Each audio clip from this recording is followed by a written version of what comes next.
Today I want to come clean with you guys. Today I want to confess. Yeah. Today I want to open up my closet. You can see my skeletons and hopefully learn from my mistakes. Wisdom is also learning from other people's mistakes. Wisdom is standing on the shoulders of giants so that you can see far off. People castigate Solomon, that Solomon has got no moral authority to speak about marriage and monogamy, but he does, because he learned it the hard way, that these many women, they destroyed him. And I think someone shared today a photo of a Manyala between two ladies, and he quoted and he said that these many women destroy kings, and they destroyed Solomon. And that's what we can learn from Solomon. Solomon is telling us, learn from my life. Do not repeat my mistakes. I know I am the man's man. I'm the man every man wants to be like, but don't be like me. Find one woman and love her for the rest of your life. There is no more fulfillment. There is no better fulfillment in life than that, than to find that one person who you will know deeply and love deeply, and who you will get to walk the rest of your life with. And today, as we continue with the series on sex, today I want to confess something that God had to teach me the hard way. And some years back, we had a terrible sex life. Man, sex was just off the table. My wife was not interested in it. I didn't like it. It just felt like that thing that you have to do. You know, that thing that it's like a rule and regulation. Sex felt like a chore. It was not enjoyable. And I really wondered, God, where is it that I'm going wrong? Do I need to research about more styles? Do I need to be more creative? Do I need to add more, what is it called? More oomph in our sex life? God, what is it that I'm missing? Because God, this sex life is just drab.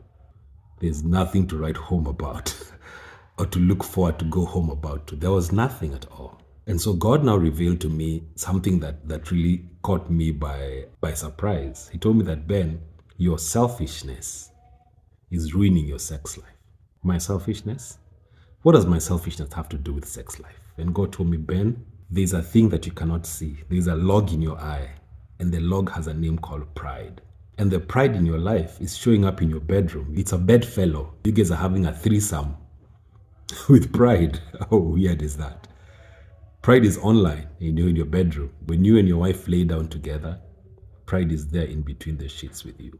And it stopped me dead. I was like, what? Pride? You mean I'm proud? What does my pride have to do with it? And God told me that, Ben, your pride is showing up as selfishness. That your sex is all about you. It's like you're having sex with yourself. Oh my goodness. That was such an eye-opener. And I was like, God, what? But I'm having sex with my wife. And he's like, Ben, that's the reason why. It's because your sole reason for sex is to satisfy yourself. It is all about you. You're the hero and the heroine of your love story. It is all about you. And that is why, Ben, I made sex between a man and his wife. It is not about you. And I began asking God, so God, how am I going to learn to make love to my wife? And God told me, Ben, sit down. This is a sex school. Go to your Bible and open Ephesians 5. Me being a wedding photographer, I overhear this chapter of Bible being preached. I don't even like it anymore. Ephesians 5 is preached in every wedding. It is a wedding verse, it's a wedding chapter. Everybody preaches it. And God told me, Ben, I want you to read something. And I want you to understand where it is that you're going wrong in the bedroom. Ephesians 5:28. Hear me, it says this. Husbands ought to love their own wives as their own bodies. Sorry, he who loves his wife loves himself. So I was like, God, what does that mean? What in heaven's name does that mean? I always skim over this part of the Bible because I don't understand it. I'm like, husbands, love your wives as you love yourself. It doesn't make sense. Does that mean that I should love Gathoni with the same intensity that I love? But I don't love myself. It's weird to love yourself. And God told me, Ben, you love yourself too much. In fact, you love yourself more than you love your own wife. Okay? What? I love myself more than I love, because when you go to the bedroom, you're going to have sex. It is all about you having a good time. It is all about you. How did I feel? How did I enjoy it? At the end of the day, Ben, everything you do is all about you. God really exposed me. He told me that, Ben, you're very interesting. Sometimes you pretend that you want to cater for your wife's needs.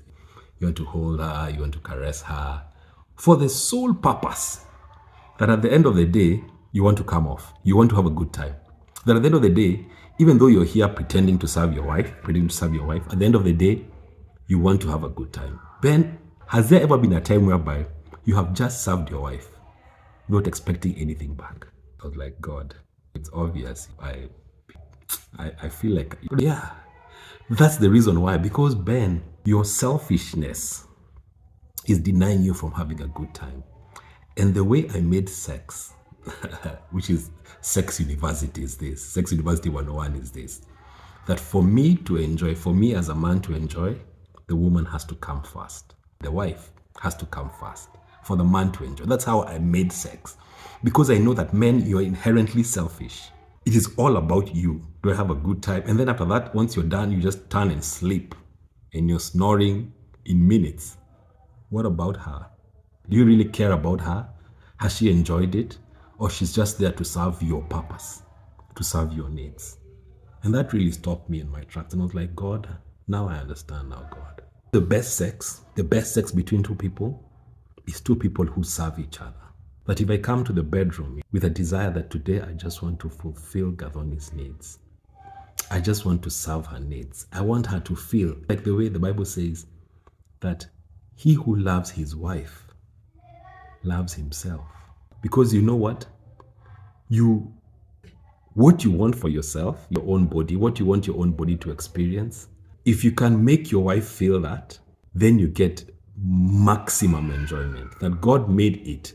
That is why I figured out this way, that it's a bad example, but I want you guys to understand this. That the rapists, you know, when someone, like the story of Amnon and Tamar in the Bible, this guy he has this fantasy of his stepsister, and he's dreaming about how they're going to make passionate love and all that in his head. And then when he goes to make love with her, she doesn't respond the way what he has in his head. She's screaming, fighting, pushing him off. And from there, that destroys him. Because how God made sex to be, that a man cannot just enjoy sex if it is only him who enjoyed it. God made it this way, that for me to enjoy sex, my wife has to enjoy it too. And it worked out so wonderfully that if I served my wife, if she had her big O, then I enjoyed it too. Weirdly, I enjoyed her enjoying herself. And I remember when we discussed with God, he told me, Ben, I think that's the reason why God gave women these sounds that they make during sex. Because they are sounds of making the man enjoy. That as the woman is climaxing, you also enjoy it. Just imagine that.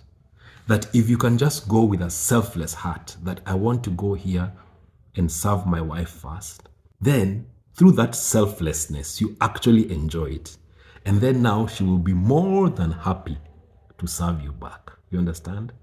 And so God brought this thing home, and I began to understand that the best sex between a man and a woman is a sex between two people who want to serve each other. That was so crazy, because I never got into marriage thinking that, man, I want to give my wife the most amazing sex in the world. No, I was like, I want to have the most amazing sex in the world.